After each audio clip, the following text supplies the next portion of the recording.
Hello दोस्तों, स्वागत है आपका स्मार्ट क्लासेस में। आप देख रहे हैं स्मार्ट क्लासेस और मैं मोहम्मद अमानतुल्लाह रहमानी। तो आज का क्लास जो है क्लास 12 का हिंदी लेकर हम आए हैं, जो बहुत बेहतरीन तरीके से हम क्लास कराएंगे। पहला चैप्टर का नाम क्या है? बातचीत, जिसके लेखक है बालकृष्ण भट्ट। पहले तो हम लेखक के बारे में संपूर्ण जानकारी पा करेंगे, उसके बाद फिर लेखक के कौन कौन सी रचना है वो जानेंगे, फिर बातचीत पाठ का सारांश समझेंगे। चलिए तो क्लास शुरू करते हैं। पहला चैप्टर का नाम क्या है? बातचीत। उसके लेखक कौन है? बालकृष्ण भट्ट। तो आप समझते हैं, बातचीत के लेखक हो गया बालकृष्ण भट्ट। अगर आपके एग्जाम में पूछा जाएगा जो बातचीत के लेखक कौन है, तो बालकृष्ण भट्ट में टिक मारिएगा।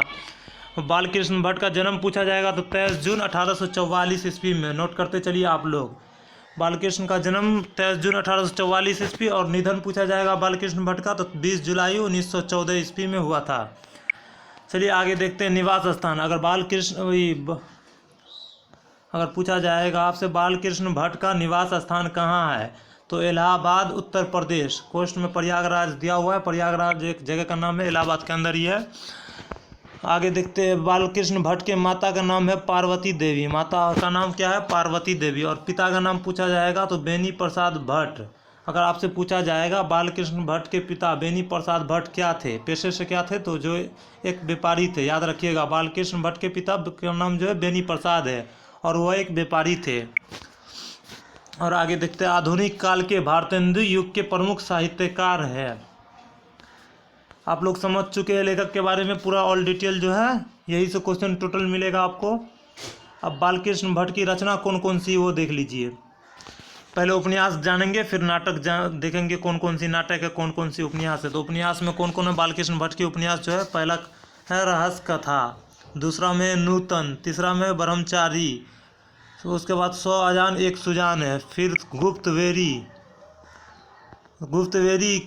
जो है गुप्तवेरी एक उपन्यास है, और इसके लेखक कौन है? तो बालकृष्ण भट्ट।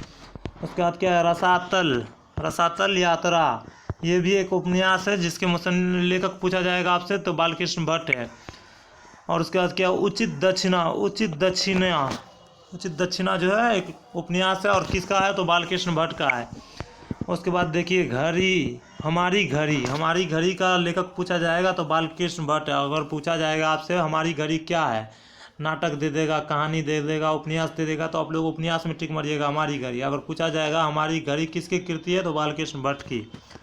उसके बाद देखिए सदराव का अभाव, ये भी बालकृष्ण भट्ट की उपन्यास है। अगर आपके एग्जाम में इस तरह भी सवाल ले सकता है, सदराव का अभाव जो है वो क्या है, नाटक है या उपन्यास है या कहानी है या कविता है, तो आप लोग टिक मारिएगा उपन्यास में। उसका थोड़ा नाटक देख लेते। बालकृष्ण भट्ट के द्वारा लिखा हुआ नाटक जो है वेनी संहार जो है बालकृष्ण भट्ट का नाटक है। उसका दूसरा है शिशुपालव वध, फिर तीसरा कौन है? चंद्रसेन। चौथा है सीता बनवास। अगर आपसे पूछा जाएगा सीता बनवास नाटक के लेखक कौन है, तो बालकृष्ण भट्ट। अगर पूछा जाएगा सीता बनवास क्या है, तो ऑप्शन में दिया रहेगा नाटक, उपन्यास, कहानी, कविता, तो आप लोग नाटक में टिक मार दीजिएगा। नोट करते चलिए आप लोग। फिर आगे क्या? पतित पंचम एक नाटक है जिसके लेखक है बालकृष्ण भट्ट। फिर क्या? मेघनाथ वध, ये भी एक नाटक है जिसके लेखक बालकृष्ण भट्ट है। फिर आगे क्या? एक रोगी और एक वैद्य जो है एक नाटक है, उसके लेखक कौन है? बालकृष्ण भट्ट। फिर आगे क्या? बाल विवाह भी एक नाटक है, और बाल विवाह के लेखक अगर आपसे पूछा जाएगा तो बालकृष्ण भट्ट है। अगर पूछा जाएगा आपसे तो बाल विवाह क्या है, नाटक है या उपन्यास है या कहानी या कविता, तो आप लोग नाटक में टिक मारिएगा। आप लोग को नोट कर सकते हैं या स्क्रीनशॉट ले लीजिए, बाद में आप लोग नोट करते रहिएगा। अब सारांश की तरफ चलते हैं। बातचीत पाठ का सारांश थोड़ा समझ लेते हैं, जिससे पूरा कहानी आपको समझ में आ जाएगा। फिर आराम से आप लोग क्वेश्चन आंसर लिख सकते हैं। देखिए क्या है? बातचीत शीर्षक निबंध आधुनिक काल के प्रसिद्ध निबंधकार बालकृष्ण भट्ट द्वारा लिखा गया है, जिसमें वाक्शक्ति को लेखक ने ईश्वर का वरदान बताया है। बालकृष्ण जी कहते हैं कि वाक्शक्ति अगर मनुष्य में ना होती तो ना जाने इस गूंगी सृष्टि का क्या हाल होता। वे कहते हैं कि बातचीत में वक्ता को स्पीच की तरह, वो क्या कहते हैं? बातचीत में वक्ता को स्पीच की तरह नाच खराज जाहिर करने का मौका नहीं दिया जाता है। वे कहते हैं कि जैसे आदमी को ज़िंदगी मज़ेदार बनाने के लिए खाने पीने चलने फिरने इत्यादि की ज़रूरत है। वे क्या कहते हैं? जैसे आदमी को ज़िंदगी मज़ेदार बनाने के लिए खाने पीने चलने फिरने इत्यादि की ज़रूरत है, वैसे ही बातचीत भी अति आवश्यक है। इससे चित्त हल्का और स्वच्छ हो जाता है। आपके एग्जाम में पूछा जाएगा बातचीत से मन कैसा हो जाता है, तो चित्त हल्का और स्वच्छ हो जाता है। आपके ऑब्जेक्टिव में मिल सकता है। और मवाद जो हृदय में जमा रहता है वो भाप बनकर उड़ जाता है। बेन जॉनसन कहते हैं कि बोलने से ही मनुष्य के रूप का साक्षात्कार होता है।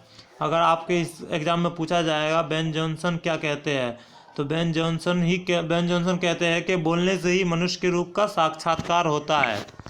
लेखक ने बातचीत के प्रकार को भी बताया। यहाँ पर क्या लिखा हुआ? लेखक ने बातचीत के प्रकार को भी बताया। तो अभी पहला चैप्टर चल रहा था। लेखक मतलब बालकृष्ण भट्ट। बालकृष्ण भट्ट ने बातचीत के प्रकार को भी बताया है।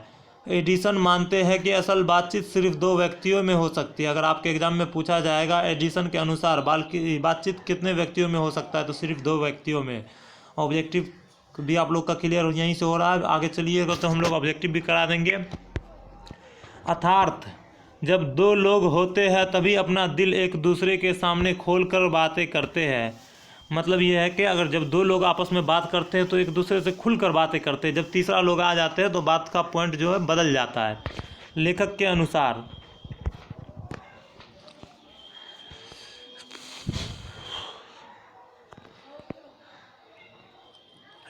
अनुसार तीन लोगों के बीच की बातचीत केवल फॉर्मेलिटी होती है। लेखक क्या कहते हैं? लेखक के अनुसार से तीन लोग के बातचीत जो होता है ना, केवल एक फॉर्मेलिटी होती है। हकीकत बात वही है, जब दो लोग होते हैं आपस में बात करते रहे होते, अगर आप वहाँ पर तीसरा लोग कोई भी पहुँच जाइएगा तो देखिएगा उसका टॉपिक ही चेंज हो जाएगा।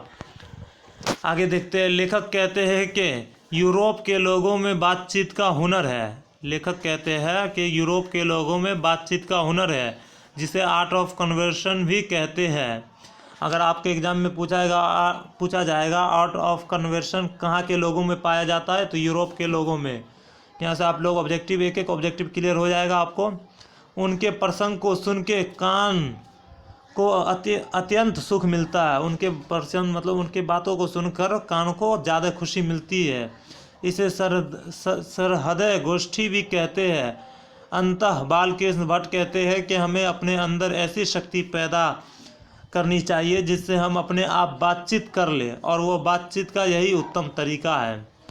लेखक कहता है हम अपने अंदर ऐसी शक्ति पैदा करनी चाहिए जिसे हम अपने आप बातचीत कर लें, और बातचीत का यही उत्तम तरीका है। तो आप लोग सारांश भी समझ चुके। आप देखिए आगे क्या ऑब्जेक्टिव क्वेश्चन है, उसके बाद फिर सब्जेक्टिव क्वेश्चन है। टोटल क्वेश्चन कराएंगे अगला वीडियो में। हम ऑब्जेक्टिव सब्जेक्टिव दोनों एक ही वीडियो में ला देंगे।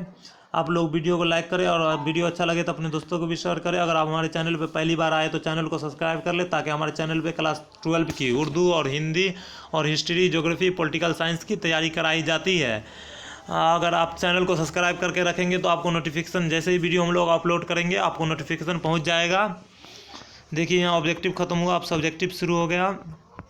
देखिए पूरा हम आप लोग को कवर करा देंगे। आप लोग लास्ट तक हमारे चैनल पर बने रहे। चलिए मिलते हैं अगले वीडियो में।